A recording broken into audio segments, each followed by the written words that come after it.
Good morning all of student. आशा करता हूँ कि आप लोग अच्छे होंगे और होने भी चाहिए।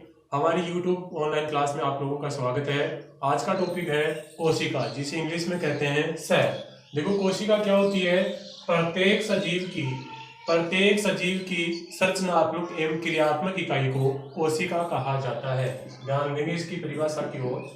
प्रत्येक सजीव की संरचनात्मक एवं क्रियात्मक इकाई को कोशिका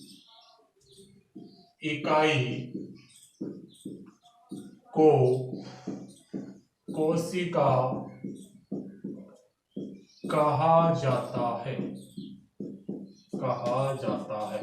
प्रत्येक सजीव की संरचनात्मक एवं क्रियात्मक इकाई को कोशिका कहा जाता है। बात करेंगे कोशिका की खोज की, तो कोशिका की खोज की थी सबसे पहले रॉबर्ट हुक ने की थी, 1665 में की थी। किसने की थी?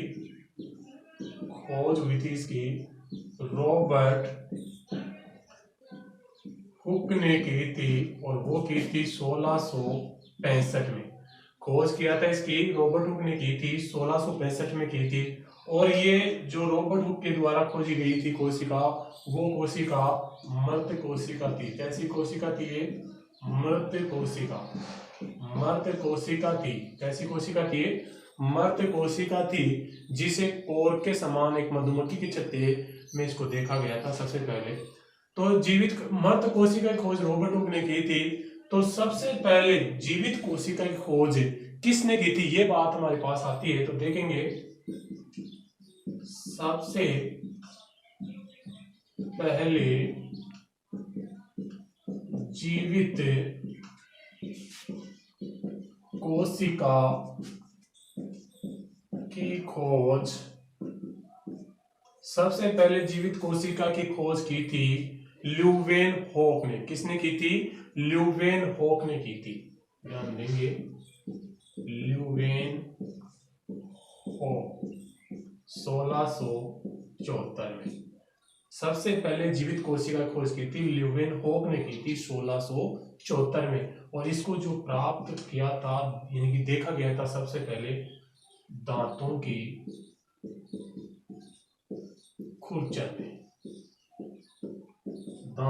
खुरचन में इसको सबसे पहले देखा गया था। एक बार और देखेंगे कोशिका, जिसे इंग्लिश में सेल कहते हैं। प्रत्येक सजीव की संरचनात्मक क्रियात्मक इकाई को कोशिका कहा जाता है। खोज हुई थी इसकी, खोज किया था इसकी रॉबर्ट हुक ने 1665 में। ये कोशिका मृत कोशिका थी। सबसे पहले जीवित कोशिका की खोज की थी ल्यूवेनहॉक ने 1670 में। इसको देखा गया था दांतों की खुरचन में। एक बार नोट करें इसे।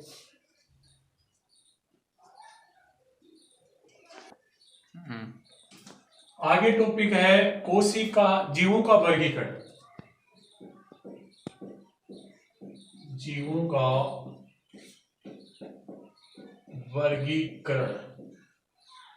का वर्गीकरण कोशिका के आधार पर।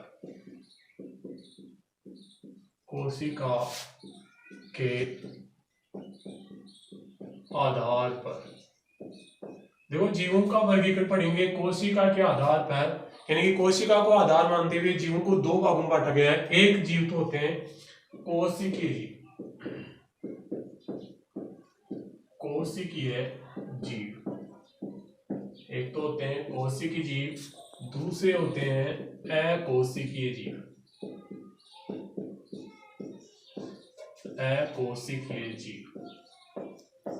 देखो कोशिकीय जीव क्या होते हैं, अकोशिकीय जीव क्या होते हैं? जिनमें कोशिका पाई जाती है वो तो क्या कहलाते हैं? कोशिकीय जीव। और जिनमें कोशिका नहीं पाई जाती है वो क्या कहलाएंगे? अकोशिकीय जीव कहलाते हैं। तो कोशिकीय जीव में कोशिका पाई जाती है।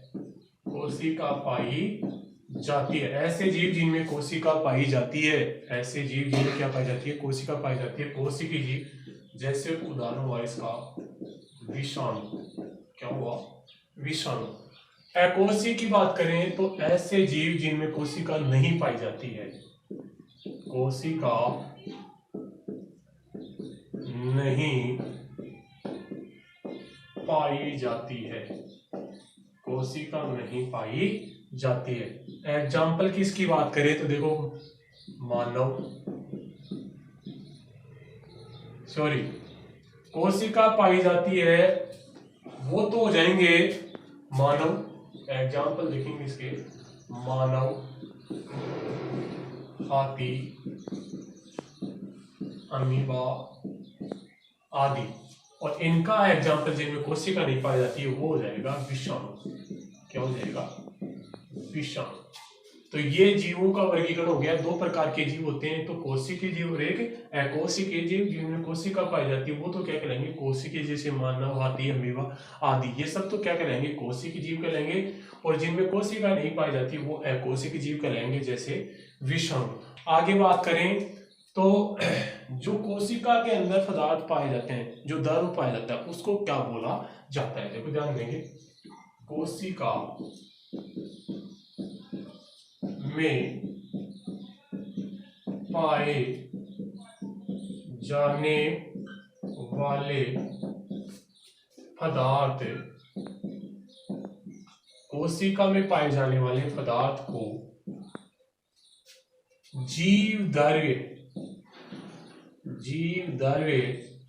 या बोला जाता है। दूसरा भी नाम होता है इसका, जो कोशिका में पाए जाने वाले पदार्थ होते हैं उनको जीव द्रव्य या प्रोटोप्लाज्म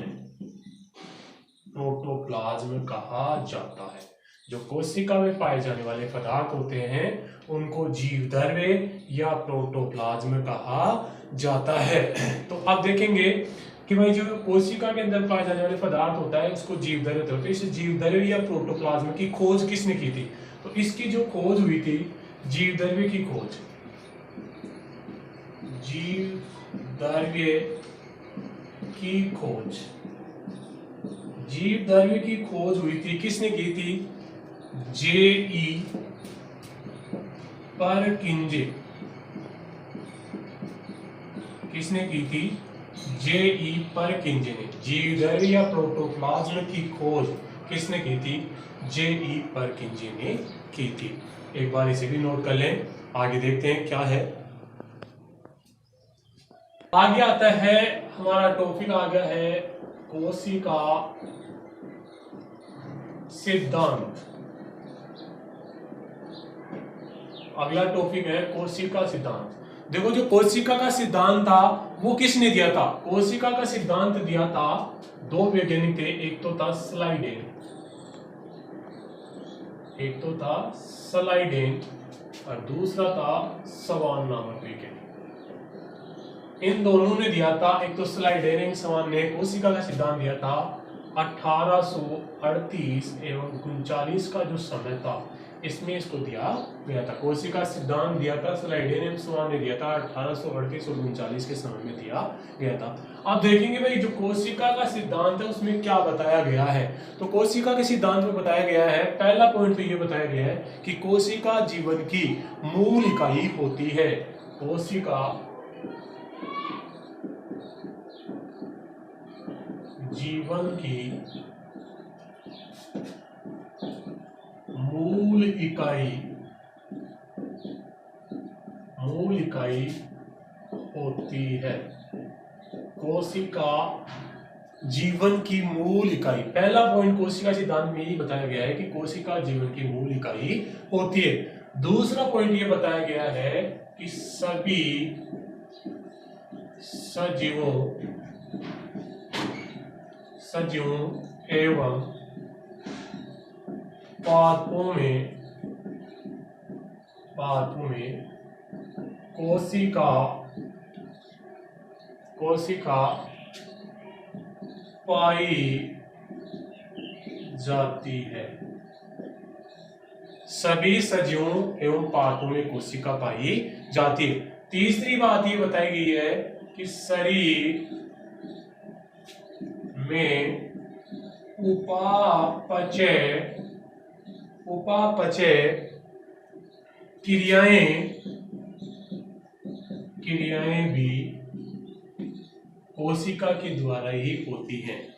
तीसरी बात यही बताई गई है कि शरीर में उपापचय क्रियाएं भी कोशिका के द्वारा ही होती हैं। तो देखो 3 बात बताई गई है कोशिका के सिद्धांत में कि कोशिका जीवन की मूल इकाई होती है, सभी सजीवों एवं पादपों में कोशिका पाई जाती है, शरीर में उपापचय क्रियाएं भी कोशिका के द्वारा ही होती है। एक बात मैं आप लोगों को बता दूं, देखो ये कोशिका सिद्धांत ये कह रहा है कि सभी सजीवों एवं पादपों में क्या पाई जाती है, कोशिका पाई जाती है। लेकिन अभी हमने पढ़ा था एक टॉपिक है अकोशिकी जीव में विषाणु, क्या पढ़ा था, विषाणु पढ़ा था, क्या भी विषाणु पढ़ा था। कैसा जीव था ये, अकोशिकीय, कैसा जीव था ये, अकोशिकीय जीव था, यानी कि इसमें कोशिका नहीं पाई जाती है। लेकिन जो विषाणु होता है वो क्या होता है, सजीव होता है। विषाणु क्या होता है, सजीव होता है, इसलिए तो इसमें क्या पाई जानी चाहिए, कोशिका पाई जानी चाहिए। लेकिन विषाणु में क्या होता है, कोशिका नहीं पाई जाती है। तो ये क्या होता है, अपवाद होता है। क्या होता है भाई, अपवाद होता है,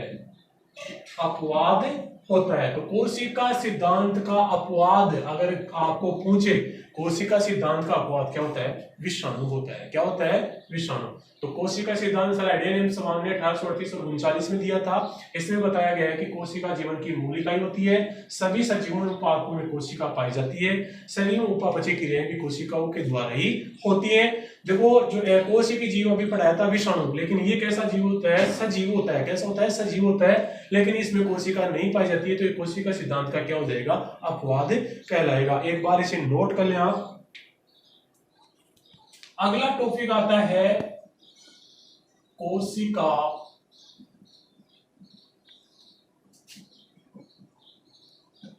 सिद्धांत में संशोधन। देखो जो कोशिका सिद्धांत था उसमें क्या किया गया, बाद में आगे जाके इसको बढ़ाया गया, इसमें संशोधन किया गया। तो सबसे पहले यही बात करेंगे कि कोशिका सिद्धांत में संशोधन किसने किया था। तो इसको आगे बढ़ाया या संशोधन किया था विर्चो ने। कब, किसने किया था, विर्चो। विर्चो नामक एक वैज्ञानिक थे। इसने 1855 में इसमें क्या किया था, संशोधन किया था। तो कोशिका सिद्धांत में संशोधन किया था विर्चो ने, किया था 1855 में। देखो इसमें क्या संशोधन किया गया था, क्या बताया गया था। इसमें यह संशोधन किया गया था कि नई कोशिकाओं का निर्माण पूर्व कोशिकाओं से ही होता है, यानी कि नई कोशिकाओं का निर्माण पुरानी कोशिकाओं के द्वारा ही होता है। तो कोशिका सिद्धांत में संशोधन क्या है कि नई कोशिकाओं का निर्माण पुरानी कोशिकाओं के द्वारा ही होता है। नई कोशिकाओं का निर्माण पुरानी कोशिका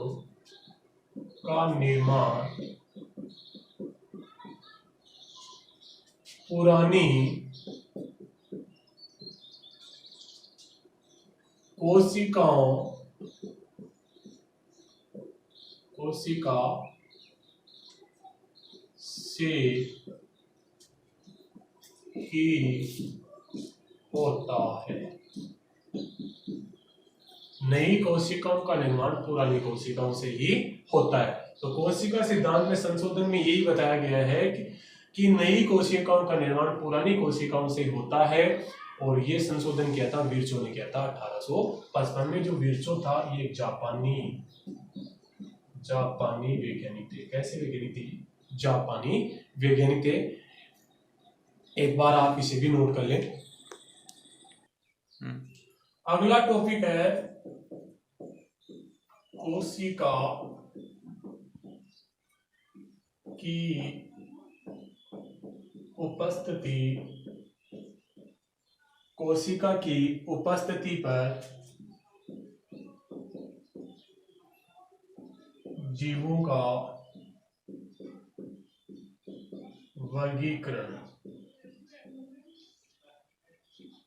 जीवों का वर्गीकरण, कोशिका की उपस्थिति पर जीवों का वर्गीकरण। देखो कोशिका की उपस्थिति पर जीवों को दो भागों में बांटा गया है। एक तो होते हैं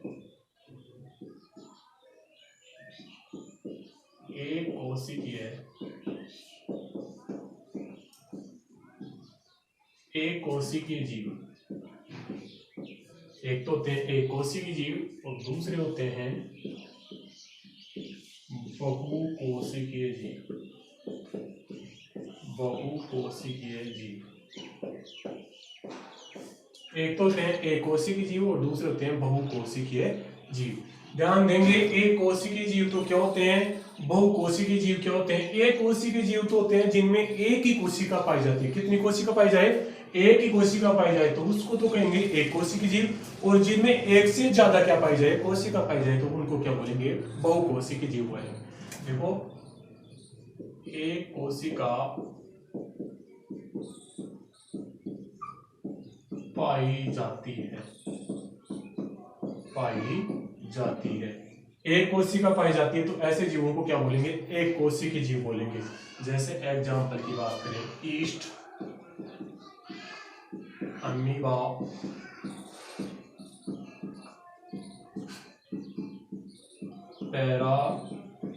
पैरामीशियम, तो ये सब क्या है, एक कोशिकीय जीव है जिनमें केवल एक ही कोशिका पाई जाती है। ईस्ट, अमीबा और पैरामीशियम। और इनकी बात करें, इनमें क्या होता है, ऐसे जीव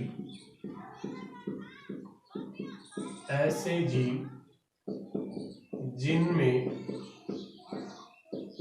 एक से अधिक, ऐसे जीव जिनमें एक से अधिक कोशिका पाई जाती है। ऐसे जीव जिनमें एक से अधिक क्या पाई जाती है, कोशिका पाई जाती है। एग्जाम्पल की बात करें तो मानव, हाथी,